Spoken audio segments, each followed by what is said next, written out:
हर साल की तरह फिर वो वक्त दोहराएगा। डर तो जरूर होगा मन में जब वो अपने पूरे साल की मेहनत आजमाएगा, पर इस सफर में उसे ये कोई नहीं बताएगा कि इस मार्कशीट से तेरा फ्यूचर डिसाइड नहीं हो जाएगा। उस जिम्मेदारी के कागज पे लिखे हर कतरे को मेरी अर्थी पे रख देना। मम्मी पापा मैं ये नहीं कर पाई, मैं दुनिया की सबसे बुरी बेटी हूँ, मुझे माफ कर देना। हर साल ना जाने कितने बच्चे जान दे देते हैं सिर्फ ये सोचकर कि अब उनसे कुछ नहीं हो पाएगा। फाइनल एग्जाम्स का टाइम और दुनिया की सारी डिस्ट्रैक्शन तुम्हें चारों तरफ से घेर लेगी। जो पढ़ा था भूलने लगोगे और सिलेबस की चिंता तुम्हें चारों ओर बिखेर देगी। पर तुम घबराना मत, तुम्हें करके दिखाना है और ना हो सके तो दोबारा कोशिश करनी है, ना कि खुद को मिटाना है। सच में जिंदगी सिर्फ IAS या डॉक्टर बनने।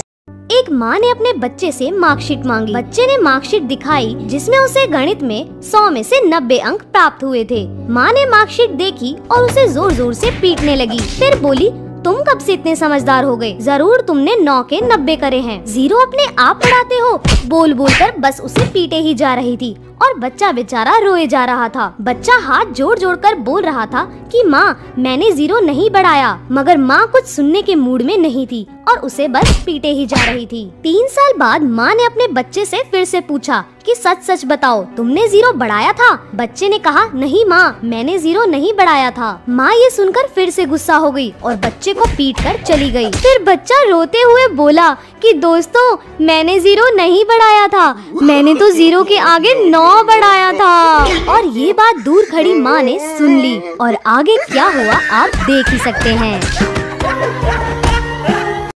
एक बच्चा 3 घंटे से लगातार PUBG खेल रहा था। ये देखकर उसकी मम्मी ने उसको बहुत मारा और डांट लगाकर पढ़ने को कहा। बच्चे को बहुत गुस्सा आ रहा था और जब उसकी मम्मी वहाँ से चली गई तो बच्चे को लगा कि शायद उसकी मम्मी उसे बिल्कुल भी प्यार नहीं करती। तो उसने एक कागज पर लिखा कि मैं ये घर छोड़कर जा रहा हूँ और मम्मी का प्यार देखने के लिए चुपचाप अलमारी में छिपकर बैठ गया। जब थोड़ी देर बाद उसकी मम्मी कमरे में आई और खत पढ़ा तो यहाँ वहाँ रोते रोते अपने बच्चे को ढूंढने लगी। 2 घंटे बीत गए पर फिर भी बच्चा अलमारी से बाहर नहीं आया। माँ अपने बच्चे के लिए फिर भी तड़पती हुई रोए जा रही थी। फिर बच्चे को एहसास हुआ कि अब उसे शायद बाहर आ जाना चाहिए और अपनी माँ के गले लग जाना चाहिए।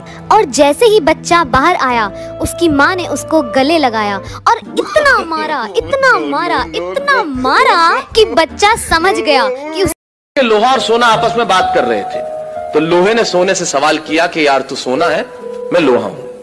आपस में बातचीत शुरू हो गई तो सोना लोहे को कहने लगा कि यार लोहार तुझे बनाने के पहले ठोकता पीटता है, सोनार मुझे बनाने के पहले ठोकता। आप पढ़े लिखे लोग हैं, आग में तपा के ठोका जाता है, लेकिन जब तुझे लोहार ठोकता पीटता तो तू बहुत आवाज करता है, मैं तो चुप रहता हूं, ऐसा क्यों? लोहे ने जो जवाब दिया वो मेरी कविता की जमीन है। लोहे ने कहा तो ठीक कहता है सोने, सोनार पीटता है तुझे लोहे की हथौड़ी से जो तेरी कुछ नहीं लगती।